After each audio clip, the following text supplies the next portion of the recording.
C'est un plaisir de vous avoir avec nous dans cette nouvelle édition de Getting. Madame, Monsieur, bonjour et bienvenue. Le ton monte de plus en plus entre Bamako et Alger. Le Mali a vivement réagi aux accusations portées par l'Algérie devant l'ONU dans le cadre des frappes de drones menées à Tinzaouaten par les forces armées maliennes. Ce 30 août 2024, le représentant du Mali à l'ONU, Issa Konfourou, a retorqué en accusant à son tour l'Algérie d'apologie du terrorisme. Dans son intervention devant le Conseil de sécurité, Issa Konfourou a démenti les accusations du représentant algérien en réaffirmant que ce sont bien des terroristes qui ont été neutralisés par les frappes de drones de l'armée malienne il y a quelques jours à Tinzaouaten, au nord du Mali. Issa Konfourou a par la même occasion appelé les autorités algériennes à adopter une attitude plus constructive et plus respectueuse du Mali et de son peuple.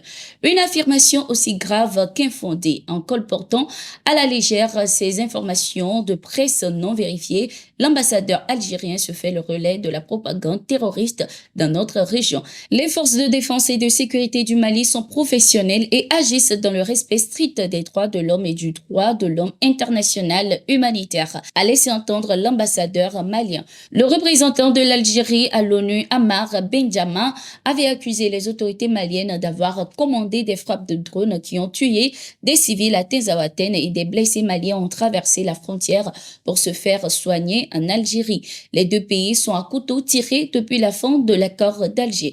Les autorités algériennes avaient accueilli sur leur territoire pour une réunion discrète les groupes terroristes chassés de Kidal. Le Mali, de son côté, qualifie ce acte de l'Algérie dynamical, estimant qu'il porte atteinte à la souveraineté du territoire malien. Au Mali, Boubacar Traoré, proche du Premier ministre Choguel Kokalamaïga, est libre de ses mouvements. Il est libéré ce 2 septembre 2024 après avoir fait appel de sa condamnation à 1 an de prison. Cette peine de 12 mois a été réduite à 3 mois par les juges de la Cour d'appel.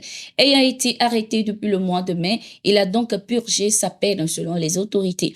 Notons que Boubacar Traoré, vice-président de la faction M5 RFP, a été arrêté et condamné pour atteinte au crédit de l'État et diffusion de propos mensongers de nature à perturber la paix publique.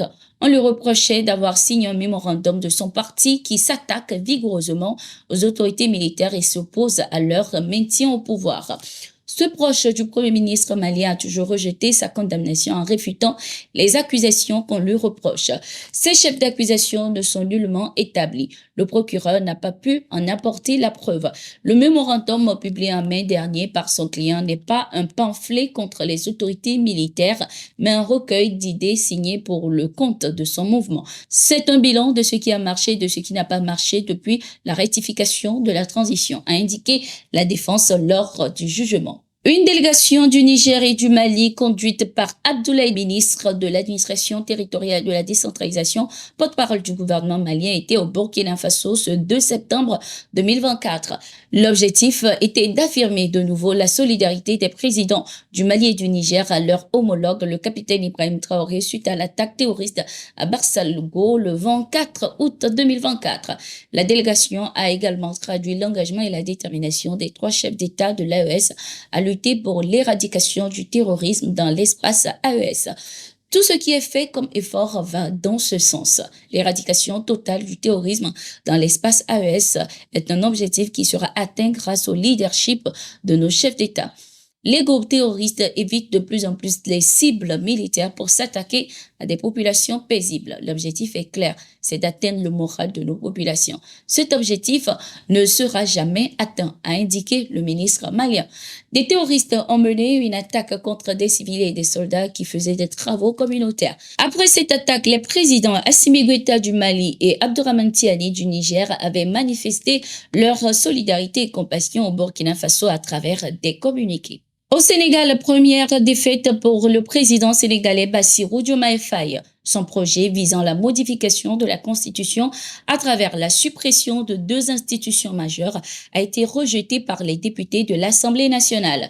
Le Parlement sénégalais, composé en majorité des députés de la coalition Benno Bokk Yakaar de l'ancien président Macky Sall, a fait barrage à cette révision voulue par le président sénégalais. Au total, 83 contre 80 députés se sont opposés à ce projet ce 2 septembre 2024 lors des discussions et débats houleux qui ont duré plus de 10 heures de temps en présence du ministre de la Justice, garde des Sceaux. Dans la droite ligne des réformes qu'il mène, Bassirou Diomaye Faye avait introduit un projet de loi pour la suppression du Haut Conseil des collectivités territoriales HCCT et le Conseil économique, social et environnemental CESE.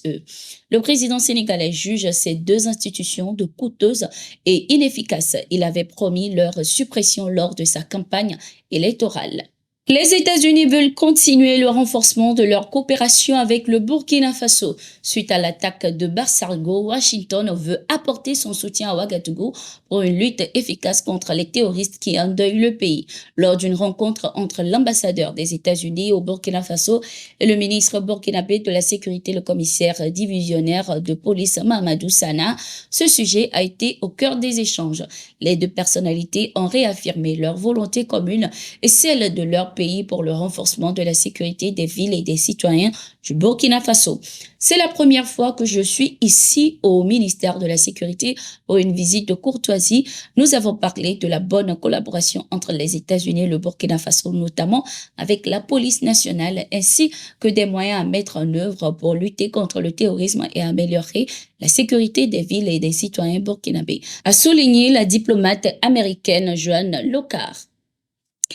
C'était tout pour cette édition. Merci d'être resté avec nous. Nous sommes en continu sur nos différentes plateformes et sur notre site d'information, le www.toafrica.com.